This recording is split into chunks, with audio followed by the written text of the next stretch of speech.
Welcome kindreds, it's Jessica, and this video is going to be about connecting with the divine feminine, specifically with deity, with divine feminine deities. I want to talk a little bit about how that looks in like a real life day-to-day practice and the sort of things that you'll expect, and kind of like more esoteric things as well, like what deity even is and how we as humans kind of interact with that energy. So it feels like a really big topic, and perhaps one video won't really be enough to encompass that. I feel like this is something I've been doing a really long time now, and that I have got experience and I've learned things and I want to share those things. So basically that is why I'm making this video. If you haven't been here before, I'm Jessica. I'm a Welsh folk witch and a creatrix. I love to make things like journals and artwork and poetry. All of my creativity is co-creation with goddess, with divine feminine specifically. So that is essential to me, is so important, and that is why I'm so passionate about this. I just want to share this with everybody so that people can get to this place of connection and understanding and be able to feel in tune. Because for me, living in a divine, living in co-creation with divine feminine is about, it's about that spiral dance, you know. It is about being in time and space in a different way from the kind of capitalist linear time that we're taught that is the only thing, the only possibility. So I'm going to just backtrack a little bit and talk about how I kind of got onto this path in the first place. So it probably will be no surprise to you that I was a strange child. I was very empathetic and also very intuitive, and I would see things that weren't there, which were, and I was odd, you know. So when I got to my teens, it was quite a natural progression for me to want to find out about other things which were esoteric things, I guess, you know, things that I wanted to be in the sort of in that sphere of people who understood and believed in the fact that there are other things in this world apart from the kind of materialistic world that we're supposed to believe this is the end, you know, this is the be all and end all, there's nothing else outside of this. So I had tried actually going to church previous to that. When I was a 5-year-old child, I was like, oh, church, I've heard people talk about, that's where they talk to spirits and God and, you know, and stuff like this. And I asked my parents to take me to church, which my dad, love him, he did. And it wasn't what I expected at all, but in some ways, there was some really good things about that, which I did get a lot out of. But that wasn't my path. That kind of patriarchal Christianity was not something that resonated with me. You know, I was always but what about this, you know? And I'd get on their nerves, you know, get on the church elders' nerves, asking awkward questions. So yeah, when I got to my teen years, I became interested in witchcraft, which at that time in the 90s, well, 80s and 90s, I think I was 11 in 1989. So you know, very late 80s, early 90s, I was beginning to get interested in this. But there just wasn't a lot of resources available for me at that time. I did go to the library in our kind of closest city, and they had lots of books and things there, and I borrowed all the ones, you know, like Raymond Buckland and just all the kind of Scott Chamberlain. Maybe that was a little bit later, but there were those sort of Wicker books, you know, those kind of beginning Wicker books, and I kind of devoured them, you know, and really was like, oh, okay, I'm going to try doing this sort of stuff. But again, it's as in the same as within church, it didn't really quite sit right with me. There's something just that. I like the idea of there being more than one God, that kind of God and goddess. But I also felt like there was still something missing for me in that story. And I kind of went with that for a while because that was all I knew.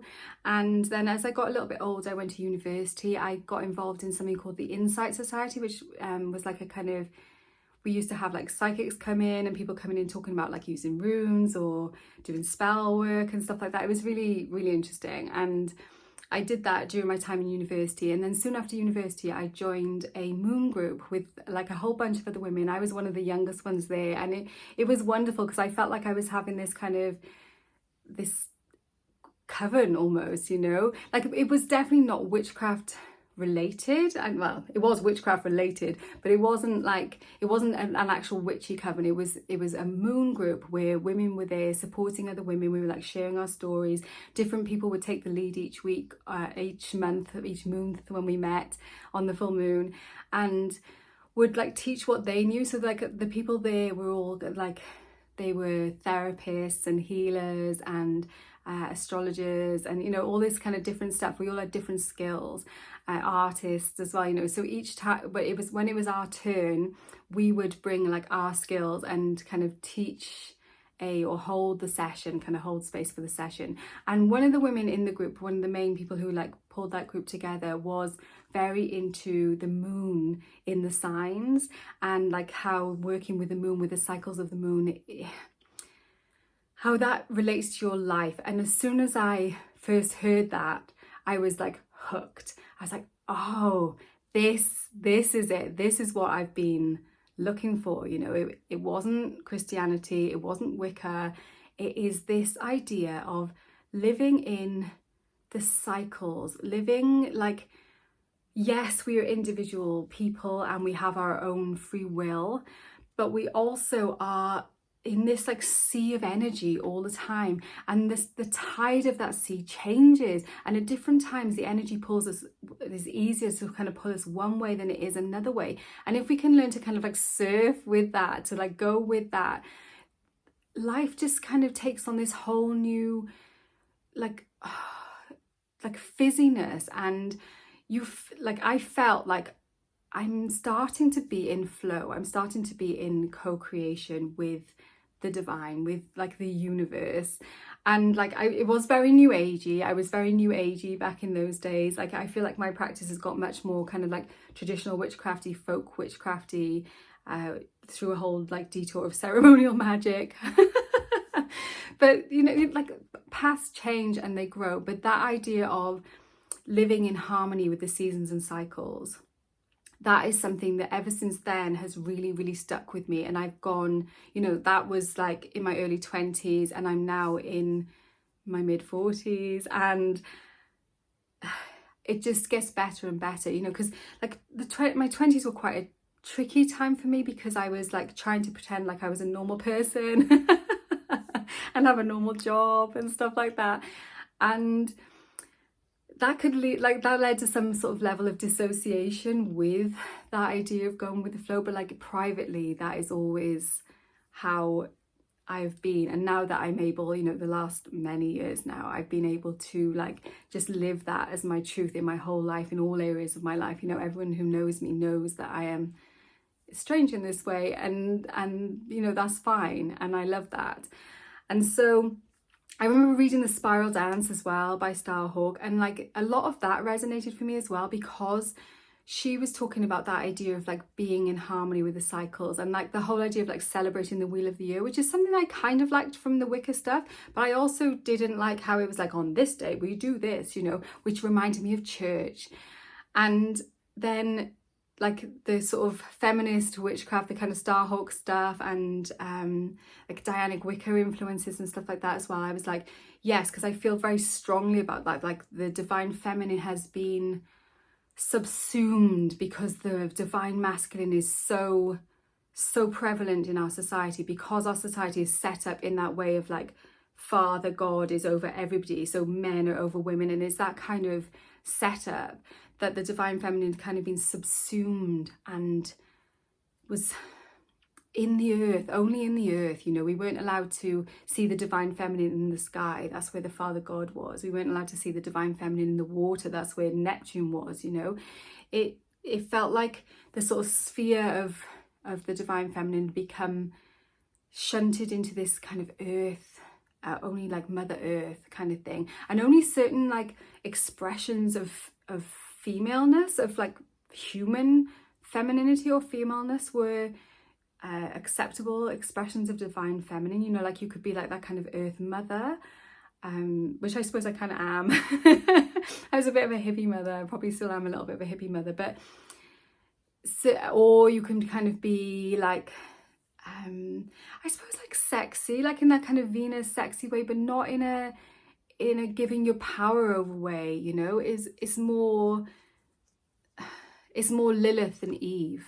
You know, and I still feel like that we've got a lot of work to do with that, and that is one of the reasons why I think it's so important for as many people as possible to work with divine feminine, because by co-creating with her, we are bringing her into our world now. And like even very recently, I was on holidays recently and I had like a whole like sploosh of gnosis, and I was just like, get my journal quick, write stuff down. And she was saying, make representations of me, make art of me, make poetry of me, bring me into like tangible form so that other people can interact with her. And you know, that's one reason why I'm making this video as well, because I feel like even though my connection with divine feminine is very personal to me, and I do have a connection with divine masculine as well, but it's complicated. And maybe I'll make a video about that another time. I've talked a little bit about it with the people in my like membership, because we do like a monthly membership where each full moon a new goddess steps forward, and we work with that kind of essence of goddess. And that's another reason why I'm making this video as well, because a few people were asking questions about like about things like personified deity. You know, like there are people who are very like hardline, that if you know, like hardline polytheists who are like, the different deities are different deities and we do different things for them. You know, they've got specific things that they like, certain rituals that they like, certain offerings and things that they like. And you know, it's not the case that another culture coming in, like say we were talking about it in the terms of like Artemis and Diana, and how the Greek Artemis is not just equivalent to Diana. There is some difference there because there were some like cultural differences. But at the same time, like I feel, and like there's some people who are like, oh, individualized deity is not a thing at all. You know, deity is just like all, and there are no distinctions between it. When we are speaking to deity, you know, it doesn't matter if you're talking to like Father God or you're talking to Mother Goddess, it's all the same thing. And like I definitely are in between. I'm somewhere in between there, and I'm more near the kind of hard polytheist end, I suppose, in that in my experience the goddess energy is not it's not individualized in the same way as a person is individualized. It's like, this is me, Jessica, this is my incarnation in this particular life that I'm living right now, and you know, my name is Jessica, and this is my culture, this is all of the sort of things that are about me, specific to me. But goddess is more multi-stranded than that. It's almost as if she is like many people blended into this one. And like one of the women in the group said, it's like a swarm, and that is what it's like. It's not a one bee, it is a swarm of bees that make up the identity of what that goddess is. And every time that people are interacting with that goddess in a certain way, whether like addressing her in a certain way or offering her something or making a song, or you know, just all of the things that people do to honor deity, and also to bring deity into themselves, ask for things and into their own lives. We create a connection, and it's almost like every time we do that, we make another bee in the swarm. And yeah, sure, the kind of the more people who are doing things the same way kind of strengthens that particular aspect of the goddess, but of a specific goddess. But it is still like a kind of swarm of energy, which is the sort of things that goddess is. So for example, if we're talking about Artemis, then we're talking about kind of like a wild goddess. We're also talking about like a protector of animals, a protector of women about to give birth, a midwife. You know, these are all aspects of her which are known. and they make up her swarm. And then when we have like Diana, which is like the Romans were like, oh, Artemis, that's what we call Diana, and they just saw it as like a direct translation. And a lot of the essence of Diana is very similar to that essence of Artemis. And for me, that means that like her swarm, like also being a wild goddess, also being a protector of animals, a goddess of the hunt, you know, those swarms overlap, but they don't, you know, they kind of blend into each other. There's an overlap of energy in those two goddesses, but they are not completely like blended. There is a blending, but it's not a complete blend. That's in my experience how it works with goddess. And like, you know, you may have another goddess as well, again, who shares some aspects with either Artemis or with Diana, or with both of them, and then would also kind of blend in, but then there would also be individual and specific aspects about that goddess which are different too. But yeah, I think when we think of deity as being personified as in literally like a human, I feel like that's reducing it down too far. Not that humans are reduced down. Like, I feel like we are, like, it's as if, imagine that goddess swarm of this energy, and like this all of this energy which is Artemis. And then when a human child is born, one of those bees that makes up Artemis' swarm will go as one of the souls. Like, I believe people have 3 souls. That's something that we can maybe talk about again as well. But one of the souls comes from that goddess swarm, and that person is then resonant with that particular goddess energy. And so like when we find that certain deities call to us, like a matron or patron deity, it's because we already have we're part of this swarm. We're already part of this swarm. And when we were born, that was the case. And when we read their story, and when we hear their name, you know, like sometimes you've never heard of goddess before, and then you hear the name and it's like, oh, I know that name. And it's like almost as well as if like that's my name. And we're remembering in that instance what it meant to be part of that goddess swarm. And now we like temporarily aren't, although like I feel like we also still are, because like in that kind of goddess energy, there's not like we can exist here on earth in human bodies at the same time as our bee that makes up that swarm is also still in the goddess swarm. If we're not getting too like quantum about everything, I feel like that is the case. That's what I feel like to be true. And like I've had quite a few experiences, many experiences of seeing how goddess works in my life. Like me personally, like Venus is the goddess who, like my astrology as well, I have a Libra ascendant, so Venus rules Libra, so she was rising when I was born, and that makes me like a resonant with that Venus energy, resonant with that like extreme divine feminine energy. Whereas like some of the other goddesses have got like a blend of divine masculine and divine feminine energy in them. Just because they kind of present most often in a female form doesn't mean that they are like pure feminine or masculine energy. And like I say this all the time, like those terms masculine and feminine become so problematic in patriarchy because we can't seem to talk about them without all of the baggage that has been accumulated over many years of just discrimination and just harm, disgusting harm that has been done to people with certain bodies. And that's really sad, because we do have that polarity of masculine and feminine. If we could find a different way of talking about it, different words for it, I feel like that would be really helpful. But I don't know whether I need to like try and reclaim those words so we can talk about like that masculine and feminine energy in a healthy way. Because at the moment I feel like we have toxic masculinity for sure, but there's also toxic femininity because the toxicity is kind of seeped into the system. And I feel like working with divine feminine energy is like restoring the balance.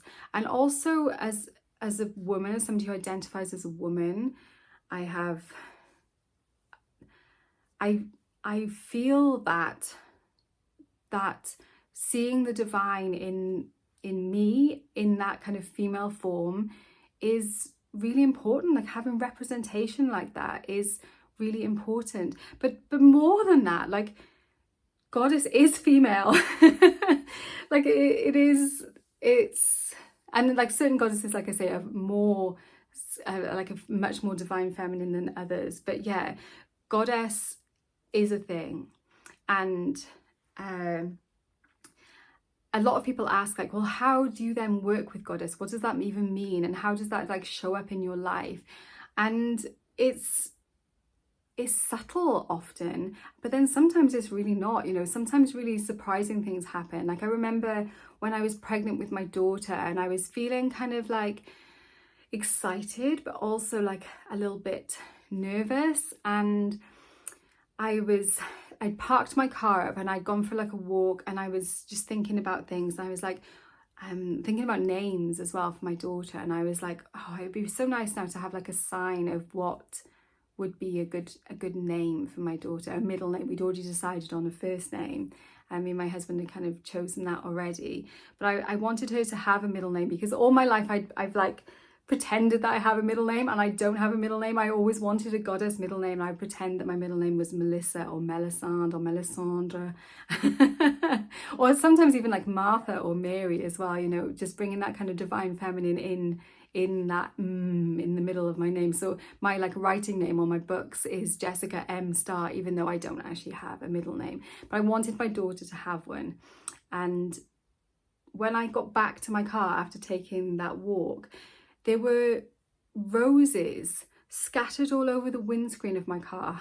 You know, no rose bushes anyway. This was like as if somebody had taken a bouquet of roses and had like spread them out over the front of the car, over the windshield. And I was just like, rose, you know. And that rose for me is Venus energy, which I feel like is part of me. And I felt like by giving her that name, it was passing that energy on to her, and that felt really good. So she Rose is her middle name, and that's just one. Like I remember one time, you know, sometimes it's smaller things as well. Like one time I was just sitting at my altars and talking to divine, just chatting just chatting to divine feminine, like about what to goddess, about what like I felt like I was opening up more, and I wanted to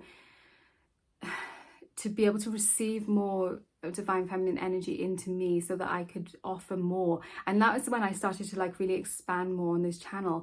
And I said this, and then I heard this little tinkling sound. And when I looked on the ground, because I was sitting on the ground, and there was like this tinkling sound as if somebody just dropped something, but it was just me, and I hadn't dropped anything.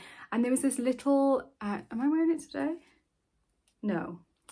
A little brass star had just fallen on the ground from nowhere. It literally materialized from nowhere and had fallen on the ground. And it's like little things like that which seem like that those things are supposed to be impossible, I suppose, like, you know, or easily explainable by physics or something, you know, like there's got to be a rational explanation for this. But the explanation is that divine feminine gave me a sign in those instances. And there've been many other in my life too that I know that she is talking to me. And I think sometimes people take it that, like we talked about this in my membership as well. It's like, it's very tempting to get very excited about the research element. Like when you're connecting with a goddess for the first time, it's like, I'm going to research. I'm going to find out all the sort of things they like, the kind of colours that are associated with them, the herbs and things that are associated with them. And that's great, you know. It's good to know like how other people have been connecting with that goddess, and especially so if it is a goddess who is, like I say, in a living tradition, or if it is a goddess, you know, like we need to be mindful of appropriation also in those cases, you know, when there's a living bond of people with that goddess. So I'm not saying that the research is bad at all. That's definitely an aspect of working with goddess. Like if you're first making a connection, then read, and especially read like the stories and the poems, and a lot of things get revealed in those things. But it's not just about the research. The research is a brilliant springboard, because when you do that research, certain parts of the stories and certain parts of what you read will be like, ah, and you'll feel straight away that's important. And like those are the bits that are important. You know, we can trust ourselves. We can trust that the things that we are drawn to, that are being drawn to something, that being attracted, that idea, that attraction as well is very goddess energy. Like, we think of masculine energy as being this like sort of expulsive, powerful, pushing out energy, and then apparently the opposite of that is just passive, doing nothing, feminine energy, when actually the feminine energy is this pulling, magnetic, powerfully, just as powerful as the masculine pushing out energy. The feminine energy pulls in, it's got that magnetism. And when we see things that resonate for us, and when we attract those things towards us, that is the divine feminine energy playing out in our lives. And you know, she shows us this in all sorts of little and big ways. And it doesn't have to be like, it never has to be elaborate rituals or even making an altar, even though those things are both lovely. The way that we connect with divine feminine is through spending time. It's a relationship. It is a relationship like all relationships, and we are already part of that. Like, I don't know if you've ever tried to approach a god or goddess who it just doesn't feel right. Like, you're like, oh, I'm interested in this, in working with this particular deity, but there just seems to be like, there's something not quite right. And I feel like that's because we don't have their energy, their bee from their swarm is not in us. And so we're not resonating at that same pitch as that specific deity. And like, that's fine. There will be lots of deities who we do, because like I said, there's lots of crossover between the different deities. And so we can trust that the things that resonate for us, the things that stand out for us, the things that we are attracted to, that's leading us. We're allowed to follow those. It's like she's leaving us a trail to follow, and we can trust and follow it. And that is how we find her in our daily lives. And yes, that might look like saying a prayer to her, that might look like setting up an altar, it might look like even like doing a long program of like becoming an initiate to a specific goddess, of course. But for me, what it most often looks like is communication. Like, in any relationship, if we want it to be functional, we want it to work, it's about spending time like regularly with that person. And even though, like I said, it's not a person, it's a deity, and it's different, it's like this swarm of energy, that kind of idea of spending time and getting to know, like, we're so used to having like facts and information, and then when we weave that, when we walk that goddess path, when we dance that spiral dance, we are not following a linear path anymore. We are dancing with the divine, and that is how it's meant to be. It is a mystery path. It is not like, here's a fact, here's a fact, here's a fact. It is, we understand things and we're like, okay, I understand that, and then later on it's like, oh no, it's also this. Or like, now I've spiraled around and I've realized it's this as well, or maybe this instead. You know, I'm seeing these things in completely different ways. But what I find with goddess is a lot of the time it is like both and, not either or. It's not like, oh, you were wrong and now you're right. It's much more like, you were right and now you're right. So I'm not sure if any of that has been useful. I've gone off on a whole like ramble about it. I feel like there's probably loads more to say. So if you do have any questions as well that you'd like to ask, or you'd like me to answer, like in a future video, maybe we could talk more about that connection with divine feminine energy, because it's something that is so important now. And I really part of my mission here in this lifetime is to bring more people onto this path, and I feel really grateful that I get to do that. So anyway, stop talking, Jessica, and say goodbye. Thank you so much for watching. Warmest blessings, and I will see you very soon.